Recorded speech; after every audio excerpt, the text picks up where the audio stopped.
Now we discuss BPSC 105 Unit 1 1.2 Comparative Study of Politics, Nature and Scope. First we discuss introduction. Comparative study of politics is about comparing political phenomena. Means राजनीति के तुलनात्मक अध्ययन का संबंध राजनीतिक परिघटनाओं की तुलना से है. Its primary goal is to encompass the major political similarity and difference between countries around the world. तुलनात्मक राजनीति का मूल उद्देश्य विश्व के देश को बीच मुख्य राजनैतिक समानताओं और विभिन्नताओं को सम्मिलित करना है. The emphasis is on how different society cope with various problems by making comparison with other. बल इस बात पर दिया जा रहा है किस प्रकार विभिन्न समाज दूसरे के साथ तुलना के माध्यम से विविध समस्याओं का सामना करते हैं. Although comparative method and methods of comparison are widely used in other social science disciplines such as psychology, sociology, economics, etc., it is the substance of comparison that is the subject matter, vocabulary, perspective, and concept, which gives comparative politics its distinctiveness both as a method and as a subfield of the study of comparative politics. Means यद्यपि तुलनात्मक पद्धतियों और तुलनात्मकों की विधियों अन्य विषय में भी व्यापक रूप से प्रयोग की जाती है, उदाहरण के लिए मानव विज्ञान, समाजशास्त्र, अर्थशास्त्र इत्यादि, परंतु तुलनात्मक राजनीति का तत्व है अर्थात उसकी विषय वस्तु, शब्दावली, परिप्रेक्ष्य और अवधारणाएं जो तुलनात्मक राजनीति को दोनों प्रकार उसकी विशिष्टता प्रदान करता है, एक पद्धति के रूप में भी और तुलनात्मक राजनीति के उद्देश्य अध्ययन के एक रूप उपक्षेत्र रूप में भी. The nature and scope of comparative politics has been determined historically by change in the subject matter, vocabulary and political perspective. तुलनात्मक राजनीति की प्रकृति और विषय क्षेत्र का ऐतिहासिक दृष्टि से निर्धारण विषय वस्तु, शब्दावली और राजनीति परिप्रेक्ष्य में परिवर्तन द्वारा हुआ. Next point, comparative study of politics, nature and scope. राजनीति का तुलनात्मक अध्ययन, प्रकृति और विशेष क्षेत्र. As we saw, the comparative method is commonly used in other disciplines as well, and that what distinguishes comparative politics from other disciplines which also used comparative methods its specific subject matter, language and perspective. राजनीति का तुलनात्मक अध्ययन, प्रकृति और विषय क्षेत्र. जैसा कि हमने देखा, तुलनात्मक पद्धति का प्रयोग सामान्य रूप से अन्य विषयों में भी किया जाता है और तुलनात्मक राजनीति की विशिष्ट विषय वस्तु, भाषा और परिप्रेक्ष्य वो तत्व जो उन अन्य विषयों से स्पष्टता अलग करते हैं जो तुलनात्मक पद्धति को प्रयोग करते हैं. The three aspects of subject matter, language, vocabulary and perspective we must remember are inadequate in establishing and distinctiveness of comparative politics within the broad discipline of political science, largely because comparative politics share the subject matter and concern of political science, that is democracy, constitution, political parties, social movement, etc. within the discipline of political science. Thus, the specificity of comparative political analysis is marked out by its conscious use of the comparative method to answer questions which might be of general interest to political scientists.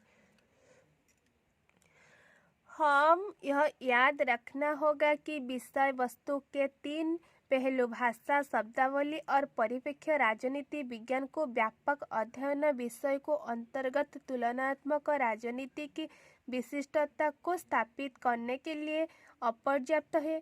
मुख्यतः इसलिए व्यक्ति तुलनात्मक राजनीति राजनीतिक शास्त्र के विषय वस्तु और चिंताओं में भागीदारी है, जैसे लोकतंत्र, संविधान, राजनीतिक दल, सामाजिक आंदोलन इत्यादि।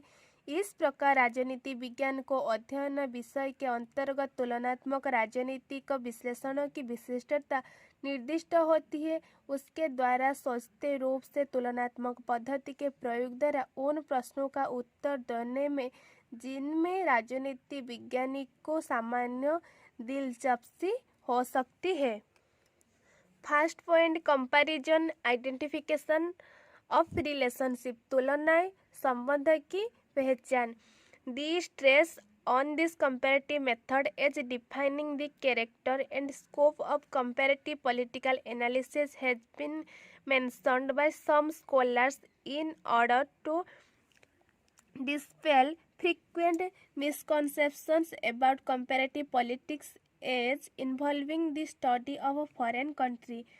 तुलनात्मक राजनीतिक विश्लेषण के चरित्र और विषय क्षेत्र को परिभाषित करने में तुलनात्मक पद्धति पर कुछ विद्वान द्वारा जो बल दिया जाना इस दृष्टि से कायम रखा गया है ताकि बाहरी देशों या विदेश को अध्ययन के रूप में तुलनात्मक राजनीति से संबंधित लगातार गलत फहमियों के दूर किया जा सके।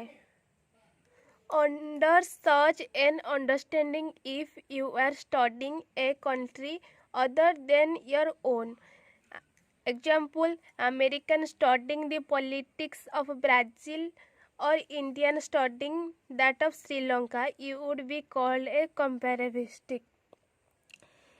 इस प्रकार की व्याख्या के अंदर यदि आप अपने से अलग किसी अन्य देशों का अध्ययन कर रहे होगा, उदाहरण के लिए एक अमेरिकन ब्राज़ील की राजनीति का अध्ययन कर रहा है अथवा एक भारतीय श्रीलंका की राजनीति का अध्ययन कर रहा है, तो आपका एक तुलनावादी कहा जाएगा।